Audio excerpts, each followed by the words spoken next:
كنت عملت لكم فيديو قريب عن مطحنة القهوة من براون، جربنا فيه المطحنة واتكلمنا عن كل مميزاتها وعيوبها، وطبعا كعادة كل المطاحن من الفئة المتوسطة دي محتاجة تعديل، لأن بضبطة المصنع اللي هي جاية بيها فحتى أنعم درجات طحنها تعتبر خشنة جدا جدا، ما تنفعش أبدا للإسبريسو ولا الموكا بوت ولا الباسكت مضغوط ولا لأي إسبريسو في الدنيا ما لم يتم عمل تعديل على المطحنة دي. لكن بما ان المطحنة دي جديدة بقالها 2 أو 3 بس في السوق، فانا هكون غالبا اول واحد يعدل المطحنة دي. ملقتش اي طرق خالص موجودة اونلاين على ازاي ممكن افكها واعدلها، فانا في الحقيقة في الفيديو ده انا بجرب معاكم. لو انتوا بتشوفوا الفيديو ده دلوقتي فغالبا معناها ان احنا نجحنا ولو بنسبة بسيطة ان احنا نعدل المطحنة دي فعلا ونستفيد منها الاسبريسو. لو متفرجش على الفيديو ده فغالبا احنا فشلنا تماما. انت مش هتبقى عارف اللي انا بقوله ده اصلا، مش هتشوف خلاص. فيلا بينا.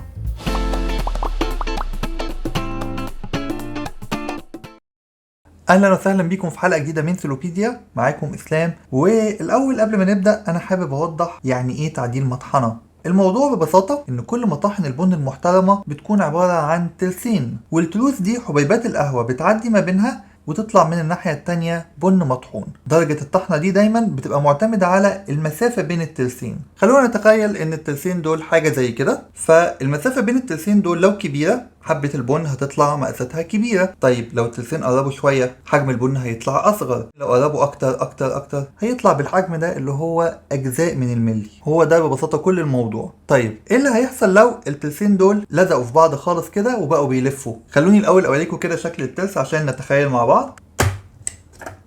فالترسين دول فيهم سنان، لو الاتنين لزقوا في بعض بالظبط هيبتدوا ان هما يكسروا في بعض، فعشان كده لازم اكون حذر جدا ما اخليش الترسين ابدا يلزقوا في بعض. دي حاجة مهمة جدا جدا.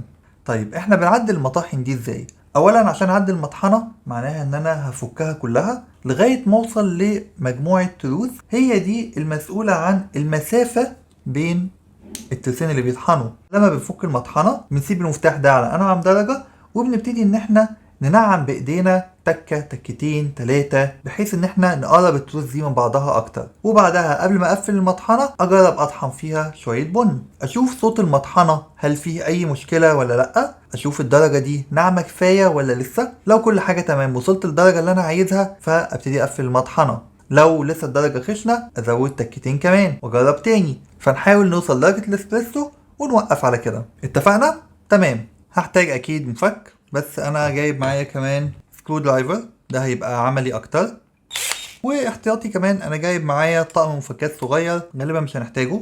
بنسى احتياطي برضو مش هنحتاجها، ومجموعة ادوات كده بلاستيك بتاعت فك الموبايلات في الاساس برضو مش هنحتاجهم، بس انا جايبهم احتياطي. ده بالنسبة للادوات اللي معايا. في شوية حاجات برضو محتاجين ناخد بالنا منها قبل ما نفك المطحنة. طبعا اتأكد ان المطحنة فاضية وتكون نظيفة من جوه، والافضل كمان يكون عندي بن مطحون لانعم درجة مظبوطة عليها المطحنة حاليا عشان اعرف اقارن بيه. هحتاج كمان يكون معايا شوية بن سليم، وبرضو معايا طبق كمان فاضي. تعالوا الاول نسمع صوت المطحنة ونركز فيه كويس جدا قبل ما افكها وقبل ما اعمل فيها اي حاجة.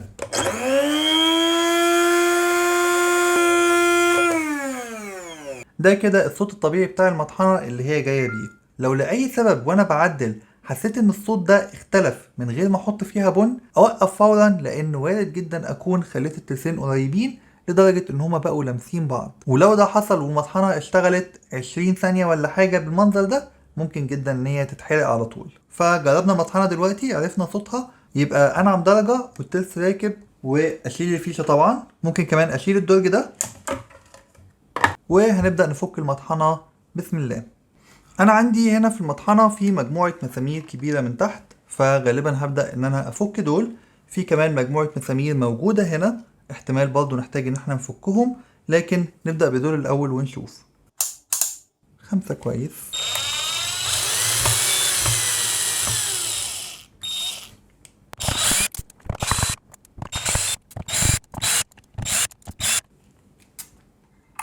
وانا بشيل الغطا كده لقيت فيه سوستة صغيرة. السوستة دي غالبا حاجة ليها علاقة بالزرار اللي هنا بتاع الامان، فالحمد لله القاعدة دي مش متصلة باي حاجة، فهحط فيها السوستة واقلبها هنا على جنب.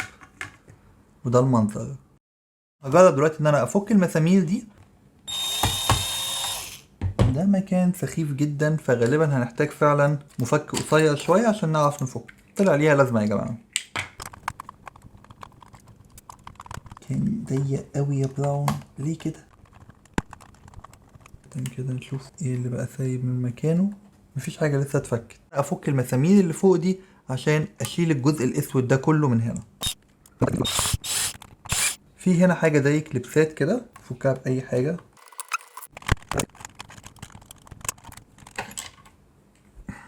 كل ده عشانك. تمام. طيب انا عمال احاول اشوف ايه الخطوة اللي بعد كده، مش شايف غير مسمارين. مسمار فيهم موجود هنا، مش عارف باين ولا لأ، هنا جوه خالص. وفي مسمار تاني زيه هنا الناحية التانية، مش باين قوي من الاسلاك دي، نضطر ان احنا نحركها شوية. موجود هنا اهو، شفتوه؟ المسمارين دول بيربطوا السلك، ملهمش لازمة. في جزء البلاستيك ده لقيته بيتفك معايا كده، برضه ملوش لازمة خالص، فهنخليه على جنب. لكن دلوقتي هنفك المسمارين اللي هنا واللي هنا.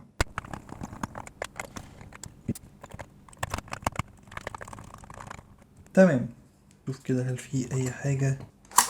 هعدلها كده بالراحة، وناخد بالنا واحنا بنعدلها عشان في الجزء الصغير ده اللي هو السنسور اللي هنا ما يضيعش. تمام. ده كده الجزء اللي فوق بقى سايب، اللي هو فيه الهوبر والزرار ده، والزرار ده اكيد واصل باسلاك تحت، فاحنا هنشيل بالراحة كده واحنا بنشوف ايه اللي احنا بنعمله. اوكي كده تمام جدا جدا جدا. ده الجزء اللي احنا محتاجين نكشفه عشان نقدر نعدل على المطحنة، التلس الكبير ده والتلس الصغير ده. وانا مش هفك اي حاجة من مكانها غير التلس الصغير ده. بس الاول الاقي حاجة اسند عليها ده عشان الاسلاك دي ما تبصش ولا تتقطع ولا يحصل لها اي حاجة. دي اهم نقطة. نعمل كده ازاي؟ ده اسلاك قصيرة جدا يا جماعة، فناخد بالنا. تمام.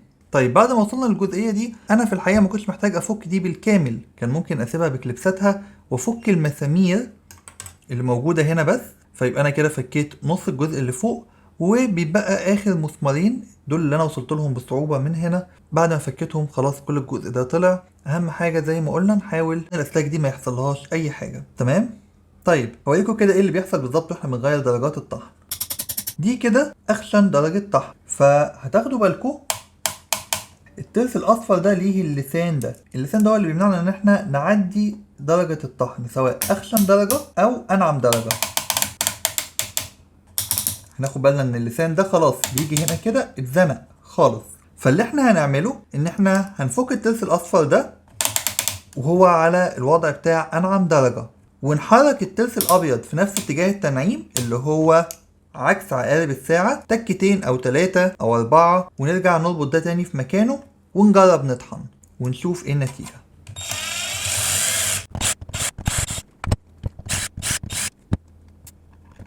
ففي هنا كليبسات كده انا هبتدي ان انا افكها عشان افك الغطا ده اللي بره. مننساش احنا طبعا عشان على انعم درجة طحن، فاللسان بتاع الترس الاصفر ده هو على اقصى الشمال تحت، عشان لما اجي اركبه هركبه في نفس مكانه بالظبط. كده ده اتفك تماما.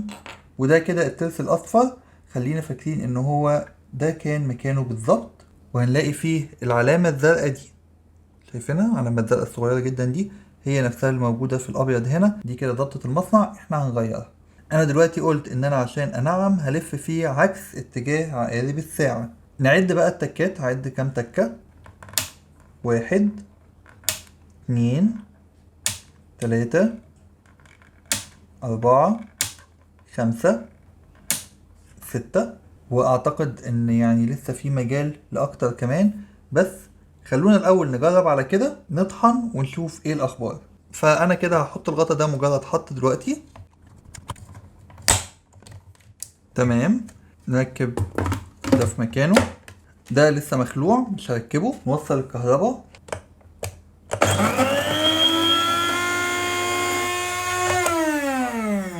سامعين المطحنة صوتها لازال طبيعي جدا. شوية بن صغيرين. نغطي الهوبر. بسم الله هنطحن.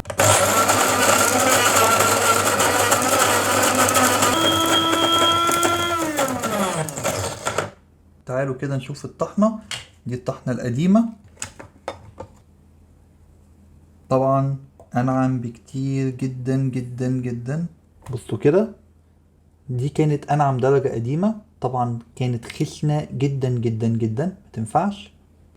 ودي هي الدرجة الجديدة، تزالت خشنة شوية بس طبعا انعم كتير من الاول، كتير جدا. ففي تقدم. هناخد تكتين كمان ونجرب. نفصل الكهرباء الاول. برضو في عكس عقارب الساعة، شايفين الخط الازرق ده كان هنا لو تفتكروا، دلوقتي لف بقى هنا. لو لأي سبب ما عندكوش العلامة الزرقاء دي، ممكن انتوا تعملوا علامة عشان تبقوا فاكرين فين ضبطة المصنع. اول ما تفكوا المكنة خالص تعملوا علامة هنا. طبعا تكونوا قبلها ضابطين البكرة دي على اقل درجة طحن، اللي هي انعم درجة طحن. بسم الله. تكتين، تكة كمان، تكة كمان. يعني كده اجمالي حوالي 9 درجات تقريبا احنا نعمناهم. تعالوا كده برضو نقفل تاني ونجرب ونشوف ايه الاخبار. نجرب الاول مطحنة وهي فاضية عشان نتأكد ان صوتها لسه طبيعي. اعتقد ان صوتها طبيعي جدا، مفيش اي حاجة. نقدر بقى دلوقتي نحط البن. وبسم الله. بسم الله الرحمن الرحيم. طبعا في البودرة اللي بتكون ناعمة جدا دي اللي لازقة هنا في الجنب، دي المفروض ان انا ما اقيسش عليها ابدا. انا بقيس على الجزء الخشن جدا الموجود تحت. البودرة الناعمة دي زي ما شفنا قبل كده في الفيديو بتاع مكنة براون اللي احنا عملناه، دي بتطلع في كل درجات الطحن تقريبا بسبب سرعة الموتور وشكل التروس. المهم ان دي مش هي المقياس. واعتقد كده ان درجة النعومة دي مناسبة جدا جدا جدا للاسبريسو. دي كده درجة مناسبة جدا جدا للماسكت المضغوط وللموكا بوت. ومع ذلك انا حابب ان انا اجرب انعم درجة او درجتين كمان، نعم درجتين او 3 درجة تانية، تالتة. نغطي المكنة، نشغلها الاول وهي فاضية. لازال طبيعي جدا. كل البن الناعم ده انا مش هعتمد عليه. فكده احنا وصلنا لدرجة مثالية جدا، وفي بعض الاحيان الدرجة دي كمان هتكون مناسبة للباسكت المكشوف. انا ماليش دعوة خالص بالناعم ده ناعم جدا، فهي دي الدرجة اللي انا عايزها للاسبريسو. لكن احيانا كتير ممكن تكون الباسكت المكشوف محتاج درجة انعم من كده كمان. شايفين البن بيتشكل ازاي؟ ده دليل على نعومته. طيب بصوا بقى الطمع يا جماعة، انا جربت انعم 3 درجات كمان، طبعا بعيد عنكم. فاسمعوا كده صوت المطحنة وما تحاولوش تعملوا اللي انا هعمله ده. انا بس هسمعكم الصوت عشان تاخدوا بالكم امتى التروس بتكون لامسة بعضها وما ينفعش تشغل مطحنة بالشكل ده ابدا. بصوا. بسم الله. سمعتوا الصوت؟ دي كده التروس حرفيا لامسة بعضها، لازم افكهم فورا يا اما كل حاجة هتبوظ. شايفين الدرجة اللي انا وصلت لها؟ فهرجع تاني.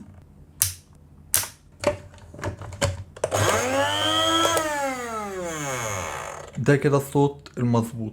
انعم من كده درجة واحدة كمان بتخلي المطحنة صوتها يتغير، فده ريسك تبعدوا عنه تماما. ونرجعها تاني درجة او درجتين. دلوقتي هنرجع تاني الترس ده في مكانه. لو فاكرين اللسان ده كان هنا اقصى درجة هنا، وكانت العلامة الزرقاء دي لتحت بالظبط. فهنعمل كده، ابتدي احط المسامير بتاعتي تاني. ضروري برضو يا جماعة درجة الربط متبقاش قوية قوي عشان كل الاجزاء دي بلاستيك. فلو استخدم سكرو درايفر يعني حاول تبقى ناعم بقدر الامكان.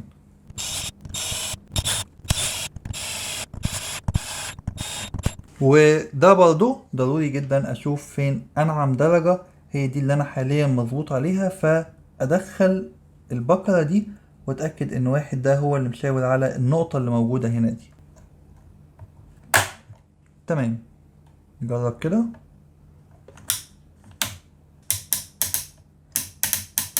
دي كده بقت اخشن درجة عندي، ودي دلوقتي هي انعم درجة عندي. شايفين الشرطة بقت فين؟ بدل ما كانت موجودة تحت اتحركت كل ده. بس ضروري جدا نبقى عارفين ان ده بيختلف من مكنة للتانية. كده احنا جاهزين نقفل المطحنة. هنقلبه. لو تفتكروا كان في مسمارين هنا، واحد هنا والتاني هنا، هما دول اول 2 هركبهم تاني برضو. هنرجع تاني القطع البلاستيك دي في مكانها، وهنرجع الاول نركب القطعتين البلاستيك دول في اماكنهم. ممتاز جدا. كان عندي هنا نوعين من المسامير والبن الصغير ده لو فاكرينه. المسامير اللي ليها راس دي كده هي اللي كانت بتركب هنا كده، فلما تيجي تعدل ما تفكش غير القاعدة دي من بره بس. الاربع مسامير دول ما تفكهمش.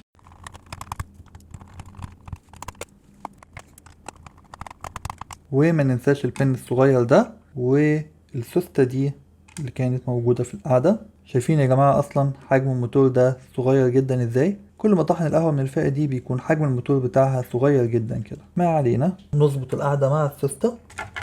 تمام.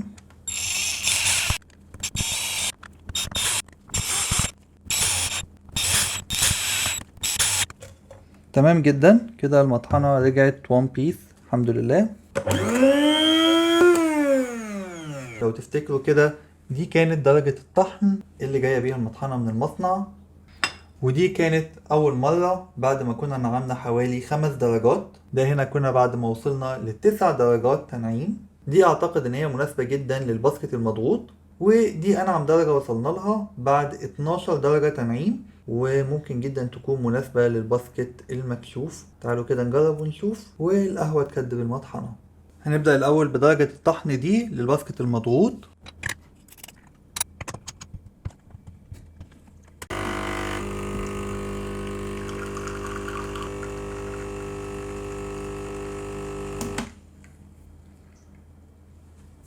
اعتقد النتيجة ممتازة جدا. وش كريمي فاتح شوية لكن شكله مظبوط. ندوق كده ونشوف. خفيف شوية لكن كويس بشكل عام. ممكن يكون محتاج الطحنة تنعم شوية عن كده. وما ننساش ان عندنا 3 درجات بين الطحنة دي وبين انعم طحنة اللي لسه هنستخدمها للباسكت المكشوف دلوقتي.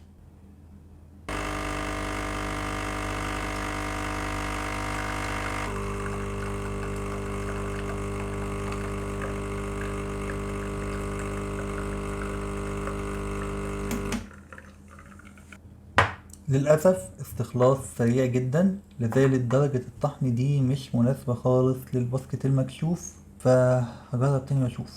جربت نوع بني تاني تحميصه كان غامق، ونتيجة طحنته كانت أنعم شوية فعلا، واداني نتيجة ممتازة جدا جدا.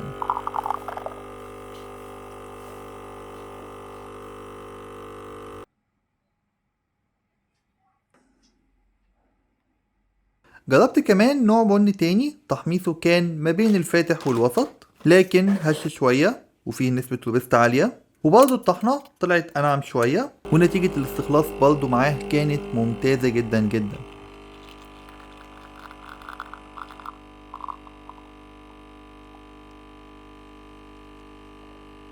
فضلت اجرب انواع كتير الفترة اللي فاتت على المطحنة دي وبنفس مكنة القهوة دي، ونصهم كان بينجح وخصوصا الغوامق، والنص التاني ما كانش بينفع غير مع الباسكت المضغوط. فبرجع واكد تاني ان المطحنة دي وكل المطاحن اللي من نفس الفئة وخصوصا اللي بنفس شكل التروس دي احيانا كتير ما بتكونش مناسبة للباسكت المكشوف، لكن مع الباسكت المضغوط العادي اللي بيجي مع اي مكنة قهوة منزلية فمناسبة جدا، ونتائجها بتكون كويسة بعد تعديل المطحنة.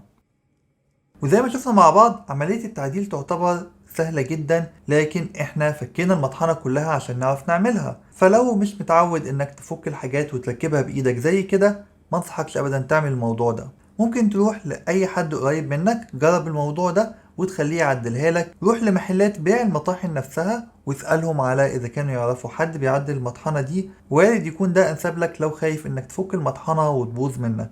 اما لو انت بتفك وتركب كتير او اي حاجة بتحب تصلحها بنفسك وتجرب فيها وعندك استعداد تاخد الريسك ده، فجرب اكيد. الموضوع زي ما شفنا يعتبر سهل جدا، لكن نمشي على الخطوات بالظبط ونركز فيها عشان ما نقابلش اي مشكلة باذن الله. لو لازال عندكم اي اسئلة بخصوص المطحنة وطريقة تعديل المطحنة اكتبولي في الكومنتس. لو قابلتكم اي مشكلة اثناء التعديل برضو اكتبولي في الكومنتس، هجاوب عليكم باذن الله. ولو عجبتكم الحلقة فكالعادة ما تنسوش اللايك والشير وسبسكرايب في القناة عشان توصل لكم كل الحلقات الجديدة، واشوفكم في فيديو جديد.